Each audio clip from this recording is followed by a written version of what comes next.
Estás escuchando Animalitos y Plantitas del podcast, una producción de The Biologist Apprentice. Amigos, bienvenidos al episodio número 3. El invitado en esta ocasión fue el doctor One Pagan y estuvimos hablando de brujas, hongos y ergotismo. Así de simple. Espero que lo disfruten.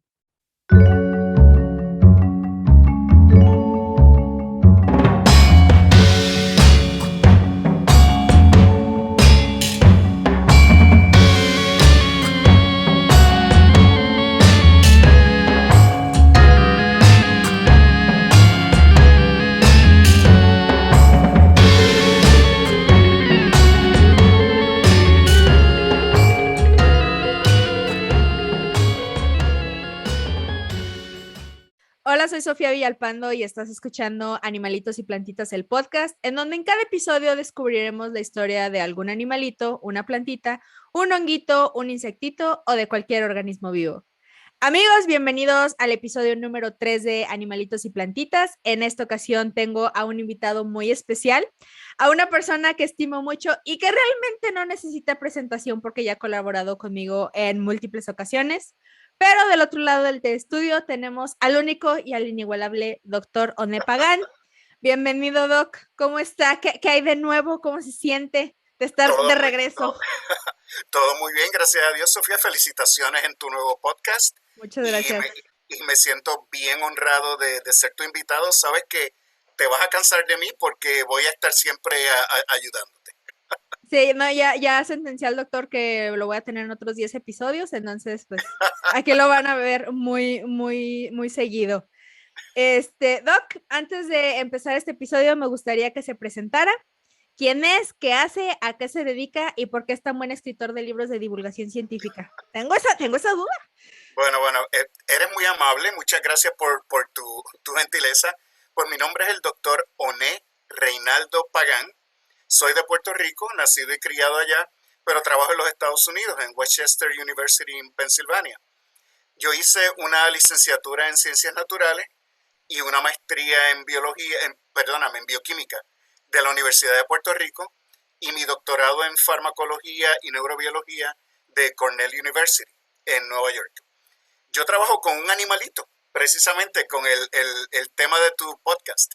El animalito con el que yo trabajo son las planarias, que son los gusanos planos de agua dulce, que yo los utilizo por alguna razón que algún día hablaremos en más detalle, como modelos animales en la farmacología. Y son unos animalitos muy lindos. Sí, son animales adorables que tienen los ojos visquitos. Esperemos que después hagamos un episodio sobre ellos, pero son adorables.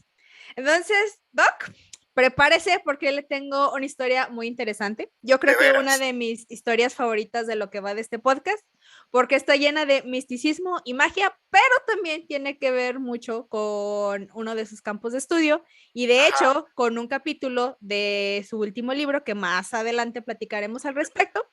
Pero en este episodio vamos a tratar de resolver la pregunta de qué pasó un invierno de 1691 en Salem, Massachusetts. Entonces, ahí vamos. Los historiadores aún se preguntan qué causó el extraño comportamiento que llevó a 8 niñas de ser sospechosas de posesión demoníaca y brujería durante el invierno de 1691 en Salem, Massachusetts. Una niña tras otra sufría convulsiones, balbuceaba incoherencias y se quejaba de espeluznantes sensaciones en la piel. Los médicos no pudieron encontrar nada malo en ellas y la mejor explicación que la ciencia médica podría ofrecer en ese tiempo era que una bruja había hechizado a las niñas. En enero de 1692, la hija del reverendo Parris, Elizabeth, de 9 años, y su sobrina Abigail Williams, de 11, comenzaron a tener ataques.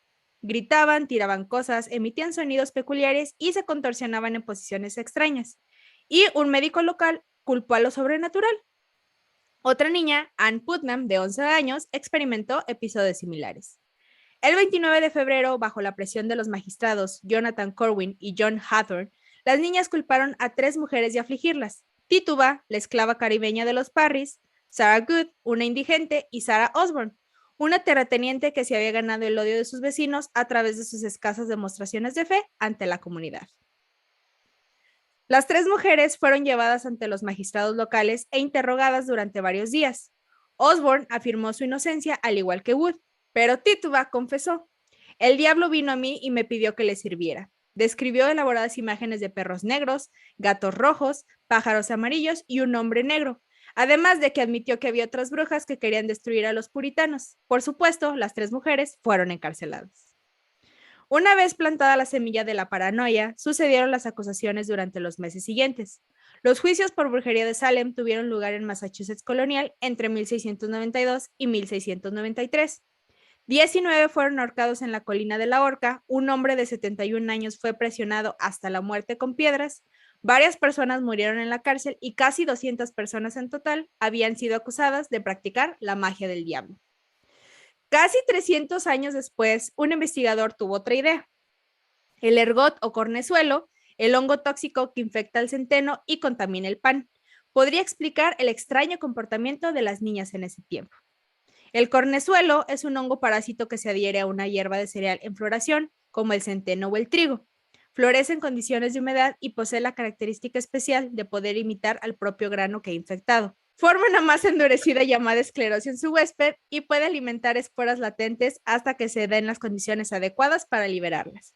Se puede recoger millones de esporas de cornezuelo junto con una cosecha de centeno o trigo. El pan producido a partir de sus granos puede contener suficiente hongo para infectar a quien lo coma, incluidas algunas jóvenes que vivieron en Salem. Los registros que se remontan a la Edad Media muestran que de vez en cuando todo un pueblo sucumbía a una misteriosa enfermedad. Los aldeanos bailaban por las calles, sufrían convulsiones y acababan colapsando. Esta manía danzante también se denomina a veces fuego de San Antonio, que el doctor sabe muy bien, una posible referencia a las horribles sensaciones de ardor que sentían las víctimas y a las eventuales ampollas gangrenosas y la descamación de la piel. No por experiencia propia. No por experiencia propia. Se cree que la enfermedad mató a más de 50,000 personas durante esa época. Ni siquiera el ganado estaba a salvo. Cuando las vacas eran alimentadas con los granos infectados, perdían las pezuñas, la cola e incluso las orejas antes de morir. La relación entre estos extraños comportamientos y la infestación de cornezuelo acaba de ser descubierta en Europa cuando comenzaron los juicios por brujería de Salem. Pero es poco probable que las noticias de este avance llegaran a las colonias, pues no existían todavía teléfonos celulares ni teléfono normal, entonces pues no. Finalmente, 19 personas fueron a la horca por el delito de lanzar hechizos a las niñas. Además, que nadie se detuvo a interrogar al panadero del pueblo, lo cual hubiera evitado mucho problema, ¿verdad? A juzgar por los registros meteorológicos, los informes sobre las cosechas, los síntomas de las niñas y el hecho de que la histeria se detuvo casi tan abruptamente como empezó, es totalmente posible que todo el evento fuera causado por un brote de cornezuelo provocado por un invierno inusualmente húmedo. Se han ideado numerosas hipótesis para explicar el extraño comportamiento que se produjo en Salem y uno de los más concretos fue publicado en Science en 1976 por la psicóloga Linda Caporell. Cuando Linda Caporell empezó a indagar en los juicios de las brujas de Salem como estudiante universitaria a principios de la década de 1970, no tenía ni idea de que un hongo común de los cereales pudiera ser responsable de los terribles sucesos de 1692. Pero entonces las piezas empezaron a encajar perfectamente. Caporell, que ahora es psicóloga del comportamiento en el Instituto Politécnico Rensselaer de Nueva York, no tardó en darse cuenta de la relación entre los extraños síntomas de los acusadores de Salem, principalmente 8 mujeres jóvenes y los efectos alucinógenos de drogas como el LSD. Que este es el tema del doctor y ahorita van a ver por qué. No se alteren, porque el doctor acaba de escribir un libro que de hecho también acabamos de, hace un par de semanas lo presentamos en el canal de YouTube de The Violet Apprentice, que es el productor de este podcast. Y el libro se llama Drunk Flies and Stone Dolphins y es precisamente relacionado con drogas que se sacan de elementos naturales como plantas o como hongos. Y de hecho, en un capítulo... Plantitas y honguitos. Exactamente, plantitas y honguitos, como es el LSD. Entonces, Doc, si nos pudiera iluminar un poco más acerca de lo que usted platica en este capítulo, qué es el LSD, qué es lo que provoca. Ok, pues muchas gracias, Sofía. Yo creo que tú hiciste tremendo trabajo. Yo no tengo mucho que decir, pero... No, si todavía la historia no termina, pero esto nomás pregunta. Bueno, todo lo que comentaste ahora sobre lo que llaman el ergotismo, es que todas esas semillas de cebada, el centeno, cuando están pues demasiado húmedas por el ambiente, el hongo crece. Y ese tipo de hongo produce una sustancia que se llama ergotamina. Por eso es que se llama el ergotismo.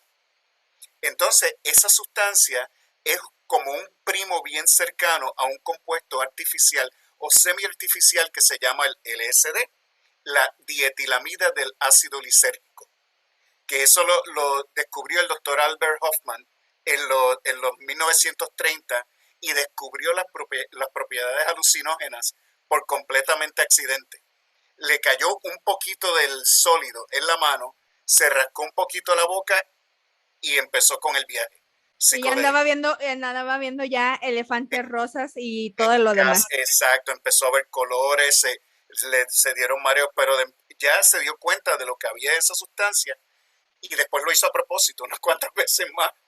Él de hecho escribió un libro que se llama My Problem Child, mi niño problema, porque ese alucinógeno es extremadamente potente y recientemente están tratando de aprovechar las propiedades alucinógenas de ese tipo de compuestos como terapéutica para depresión, ansiedad.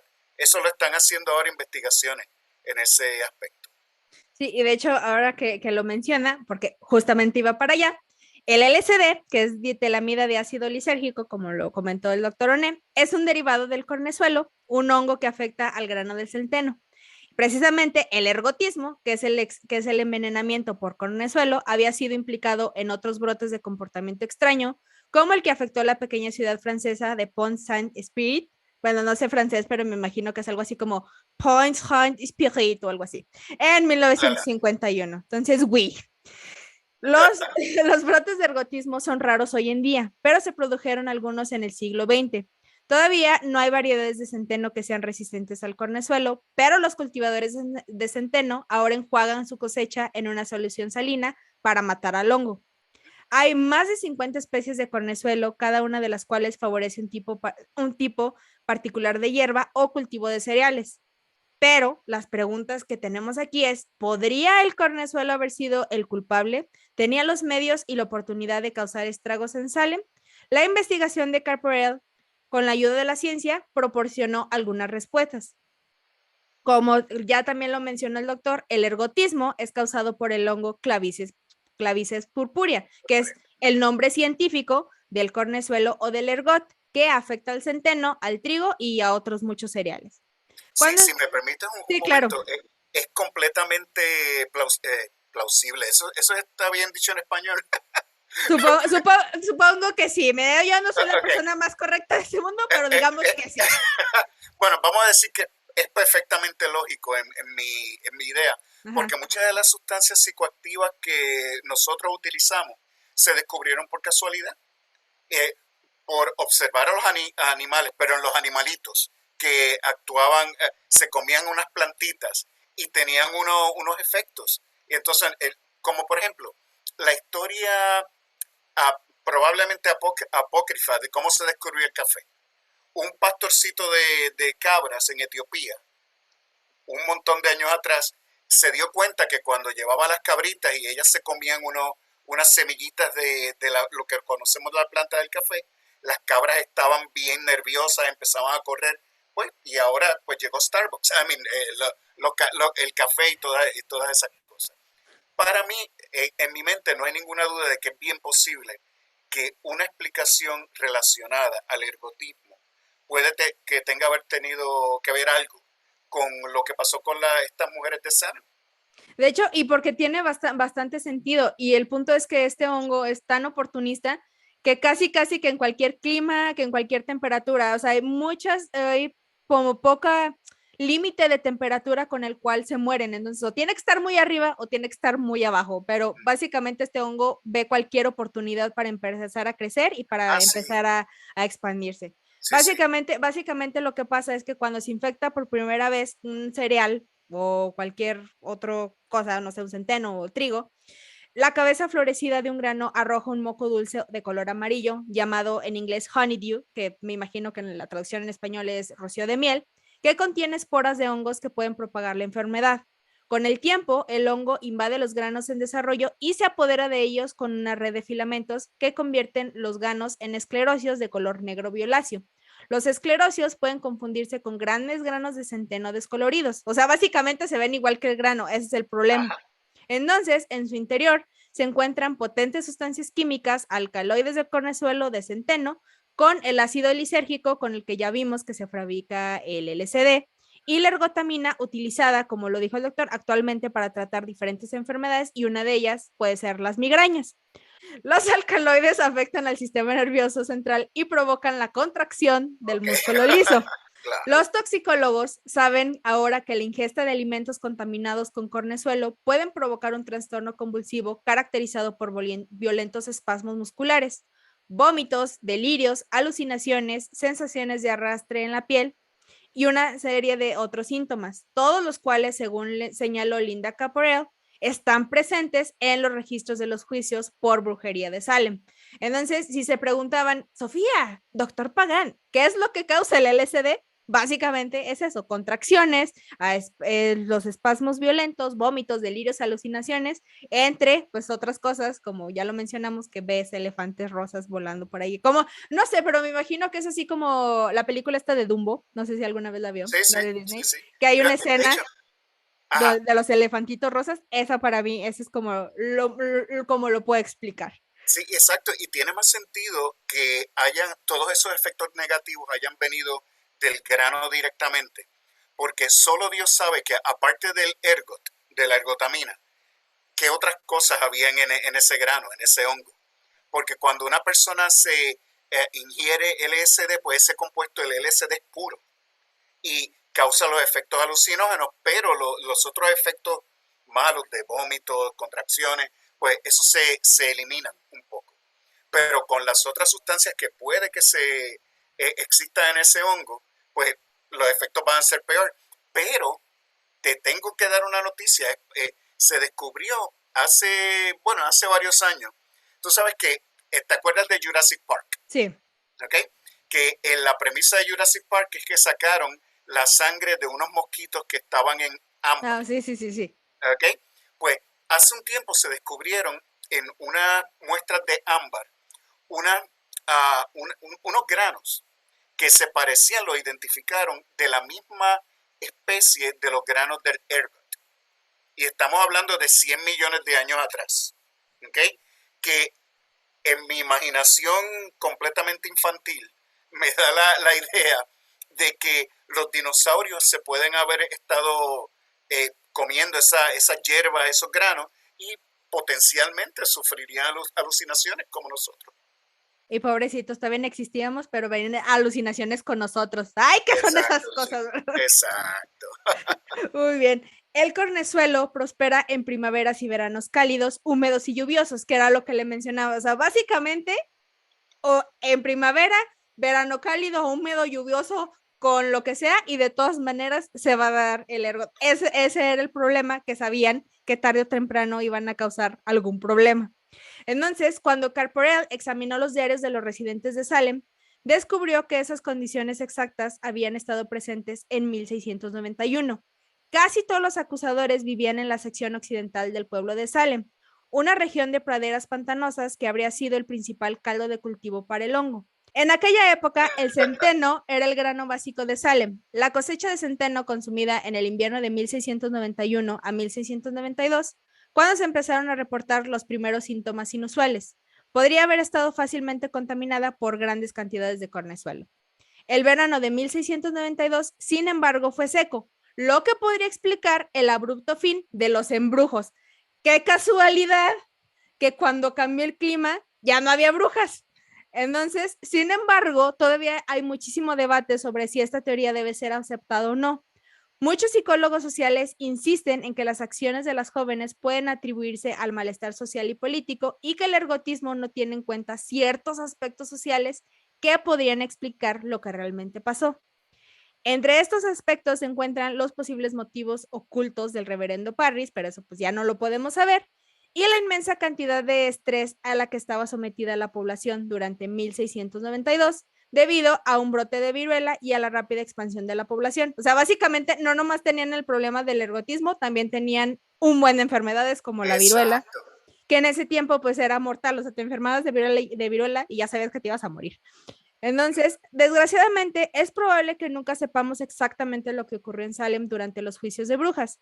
Sin embargo, todas las partes están de acuerdo en que probablemente no hubo nada sobrenatural.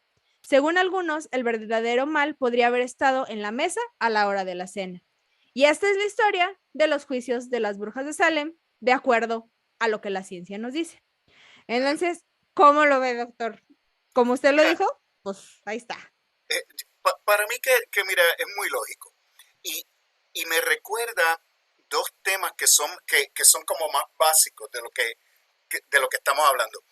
Me alegra que hayas mencionado lo de la pandemia de la viruela en esa época, porque tú sabes que la viruela fue una de las primeras enfermedades que pudimos eliminar por vacunas. ¿Ok? Y tú sabes que la historia es por Edward Jenner, que se dio cuenta que cuando las doncellas que tenían la versión vacuna, por eso es que se llama vacuna, de la viruela, pues no se enfermaban con viruela, y esa es la idea de las vacunas y todo.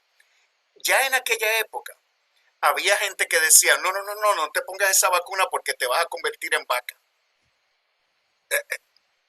Y eso me lleva otra vez a comentarte que esto es una señal de un problema más fundamental, que eso es lo que tú estás tratando de hacer con tu plataforma y yo estoy tratando de hacer con la mía.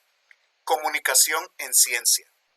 ¿Cuántos sufrimientos se hubieran evitado, no solo en Salem, sino a lo largo de toda la historia, si la gente entendiera bien lo que es ciencia y cómo trabaja? ¿Okay? Que en vez de decir, pues, oh, estas muchachas están embrujadas y este señor las embrujó, pues se dieran cuenta, no, espérate, hay un químico aquí que es el culpable. Y esto yo creo que nos lleva a un mensaje mucho más fundamental. ¿Qué tú opinas? Pues claramente, porque si hubiera habido alguien que se hubiera puesto a pensar, espera, esto coincide con este clima o coincide con todo lo que está comiendo el pueblo. Es, por ejemplo, cuando te sientes mal y comes lo mismo que comieron tus otros tres amigos y se empiezan a sentir mal al mismo tiempo, sacan por Exactamente, conclusión que algo comieron que les hizo daño. Pero estas exactamente. personas en ese tiempo, desgraciadamente, pues el nivel de ciencia, se puede decir, pues no era mucho, era el conocimiento que tenían en esa época y hasta ahí. Entonces, a lo más fácil que le pudieron atribuir, brujas. Y mire, Doc, no es por nada, pero en este tiempo no es que digamos que creemos en las brujas, pero pasa exactamente lo Sí, mismo. no es muy diferente. Exactamente lo mismo. O sea, al rato ya, ahorita ya no son brujas, pero son los reptilianos y son que si los Illuminatis y no sé qué tantas cosas más que no tienen una manera de cómo comprobarlo. Entonces, lo más exacto que puede ser es esta persona, es esta psicóloga que se puso a pensar y dijo, oye, espérame, creo que hay algo más allá de lo que están contando las historias. Y desgraciadamente, todas estas personas nada más se murieron en vano y las acusaron de algo que no tenía ningún sentido. Pero Exacto. pues esperemos que esta parte de la historia siempre nos recuerde que no hay que cometer los mismos errores y tratar de evadirlos. Aunque Yo el te ser escucho. humano es tan terco que va a cometer el mismo error una y Sí, sí. otra vez. Ujú. Entonces, qué le pareció, Doc, esta historia? Digo, a mí las brujas de Salem desde siempre me han llamado la atención. De hecho, una de así como de las cosas que tengo en mi bucket list, por cierto, del primer episodio, es ir a Salem para ver. Le digo al doctor que para mí es como ir a Disney, así como que, ay, Ajá. no sé, como que está lleno de historia y obviamente no la parte mala, pero me gustaría ver exactamente cómo fue y dónde fue y todo ese tipo de cosas que tengan que ver con historia para conocer un poco más. Entonces, Sí. a mí me Mira, gustaría mucho. esta historia contiene los tres elementos que yo considero que es de las mejores cosas que ha hecho la humanidad. La primera es la ciencia, la religión y el chisme. Las tiene las tres. Las tiene las tres porque si la gente hubiera habido ciencia, pues se hubiera evitado. Pero todo esto, como tú bien dijiste, estuvo fundamentalmente uh, influenciado por la gente que decía, no, el diablo está metido en esto, el demonio está... Pero entonces también puedes estar segura que hubo gente que decía, mira, María está está diciendo cosas raras. María no Mary. Okay. Está diciendo cosas malas, ya la poseyó el demonio. Entonces, pues, y el chisme se sigue regando. Entonces, es como la bola de nieve en las caricaturas, que crece y crece y crece y se forma una avalancha. Y es por eso que a los seres humanos nos encanta el chisme. Que por cierto, hablando de las brujas de Salem, ya esto es ya como dato extra, hay una serie que recientemente no la he terminado de ver, voy en la segunda temporada, que es precisamente Salem, o Salem, como lo quieran pronunciar. Y es una serie que trata de este tema, obviamente series, todo fantasía, pero está muy interesante, ¿no? Por si quieren ir a checarla, no sé en qué plataforma esté, pero la serie se llama Salem, ahí la googleen y ahí la pueden encontrar. Pues ya, básicamente ese es el episodio del día de hoy sobre el ergotismo, el cornezuelo y las brujas de Salem. Muchas gracias, doctor One, por acompañarme en este episodio y compartirnos su sabiduría en drogas. Recuerden que estos episodios los pueden escuchar en Spotify y en Apple Podcast. Y además, no se olviden de checar los show notes, donde van a encontrar imágenes, notas, artículos y referencias de cada episodio. En las redes sociales, todo lo relacionado con animalitos y plantitas, el podcast lo van a encontrar en las redes sociales de The Biologist Apprentice. Me encuentran esa plataforma como de biologista en Instagram y en Facebook como The Biologist Apprentice. Y a mí me encuentran como Sofía Biologista. Y usted, sus redes sociales, página, correo, podcast, paloma, mensajera, lo que guste. Pues, Sofía, muchísimas gracias por el honor y el privilegio de hablar ciencia conmigo y por describirme como sabio. No muchas personas me describen como sabio. Sí, no, es que para mí el doctor es cosa grande. A mí no me vengan con cosas. Así me dicen, ¿cuáles son tus referencias? El doctor. Ahí está.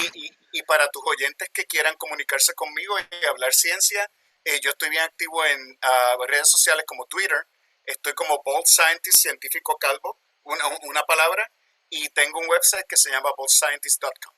Así que ya lo saben, de todas maneras les voy a compartir las redes sociales en los mismos show notes. Y eso fue todo. Yo soy Sofía Villalpando. Yo soy el doctor Pagán. Y nos saludamos en el siguiente episodio con una nueva historia. Bye. Bye.